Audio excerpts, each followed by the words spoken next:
Chapter 2 of the Immortality of the Soul. Though the body dies when it dies, the soul dies not. It survives the body, and not only lives after it, but lives forever. It never dies. Though the body without the soul is dead, yet the soul without the body is not dead. When the body returns to the earth and dust, from whence it sprang, the soul returns to God, the immediate author and giver of it. The body may be killed by men, but not the soul. No man has any power over that, none but God that made it. The soul is immortal. It is not capable of death, that is, in a natural and proper sense. It is capable of dying in a figurative sense, a moral and spiritual death, which is brought on by sin. But this lies not in a deprivation of the powers and faculties of it, but of its moral rectitude and righteousness and holiness, and it is capable of eternal death, which is the destruction of it in hell. That is, not a destruction of its substance, but of its peace, joy, and happiness forever.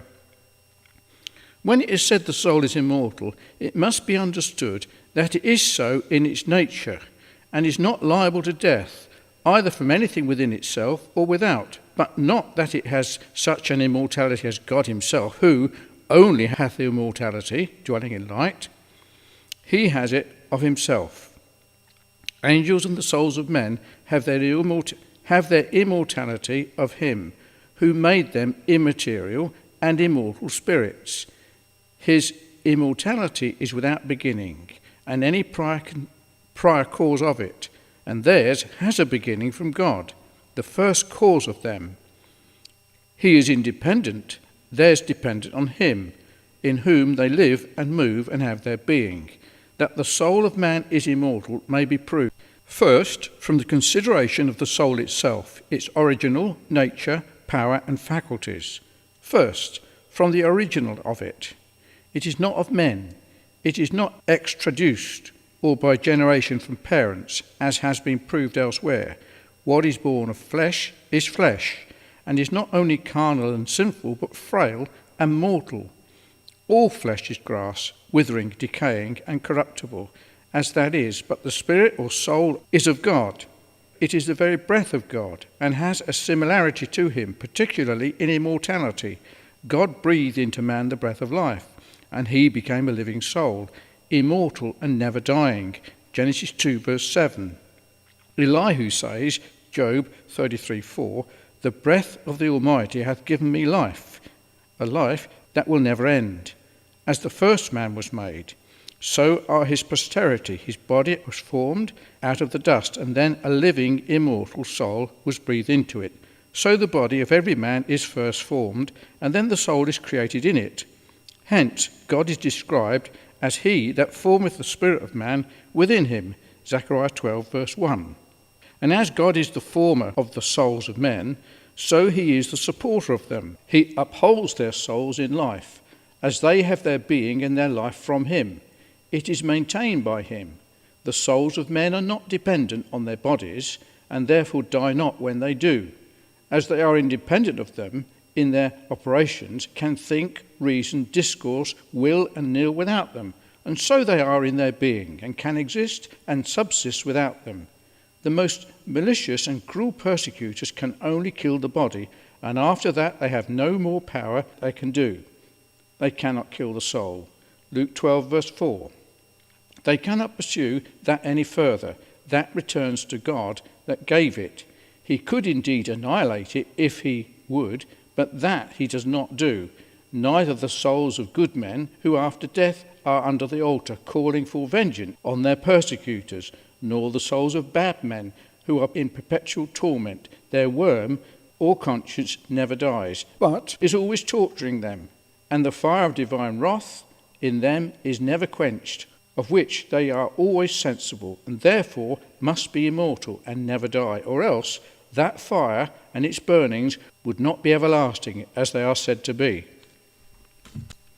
Secondly, the immortality of the soul may be proved from the nature of the soul, which is, 1, spiritual, of the same nature with angels, who are made spirits, spiritual substances, and so die not, and such are the souls of men. Hebrews 12, verse 9 and 23.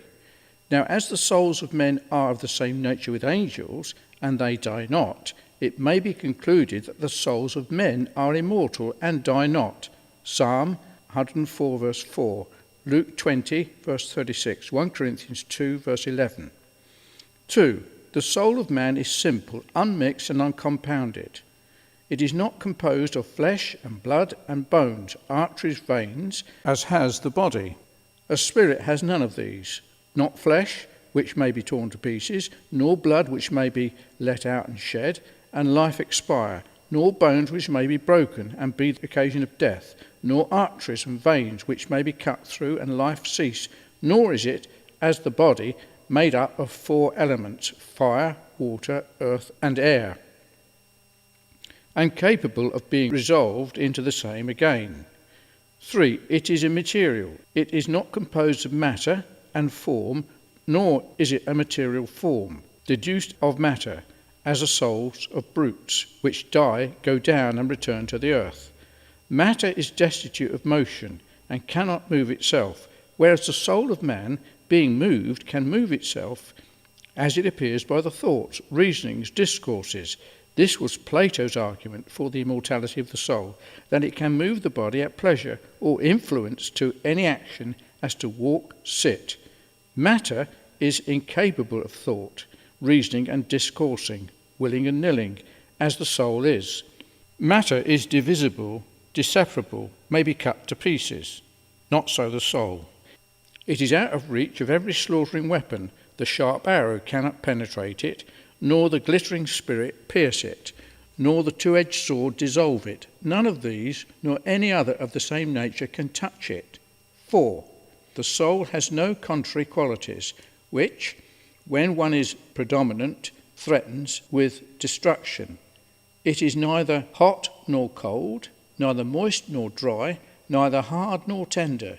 It has no heat, which may, as the body, be increased to such a degree as burning fevers, to dry up like a potsherd, or consume it, nor such moisture which may rise, abound, and overflow it, as in dropsy, and drown the fabric, nor has it any such tender part, such as will not bear a blow, but be fatal to it, nor so hard as not to bend and become pliable to proper use and endanger the machine. 5. The soul of man is made after the image and is in the likeness of God, which chiefly consists in that it bears a resemblance to the divine nature, being the breath of God. It has a likeness to him, and particularly in its immortality, and this it was given by Alcmarion as an argument for it, and so Plato. The soul is most like to that which is divine, immortal, intelligible, uniform, indissoluble, and always the same. Thirdly, the immortality of the soul may be proved from the powers and faculties of it, its understanding and will. 1. Its understanding.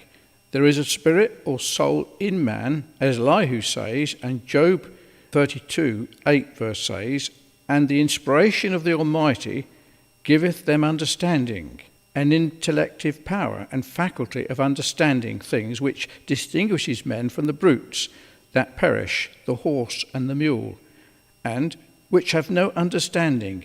It is by this God teaches men more than the beasts of the field, and makes them wiser than the fowls of heaven. Psalm 32, verse 9, Job 35, verse 11. 1. The understanding of man can take in and has knowledge of things spiritual and incorporeal, immaterial, incorporeal, and eternal, which would not be capable of if it was not of the same nature itself. The image of these things would not be impressed on it, nor would it be susceptible to them. It can reflect on its own thoughts and reasonings, and knows the things within itself, which none but God and that know. It has knowledge of angels, their nature, offices, and services. It has knowledge of God himself, of his nature, perfections, ways, and works. Nor is it any objection to that it has knowledge of corporal things, and therefore must be corporal too, since these are things below it, and therefore within its reach, whereas spiritual incorporeal and immaterial substances which would be above it and not within its compass, unless it was a spiritual, immortal, immaterial substance also. Also, thus God and angels know corporal and material things, though they are incorporeal and immaterial.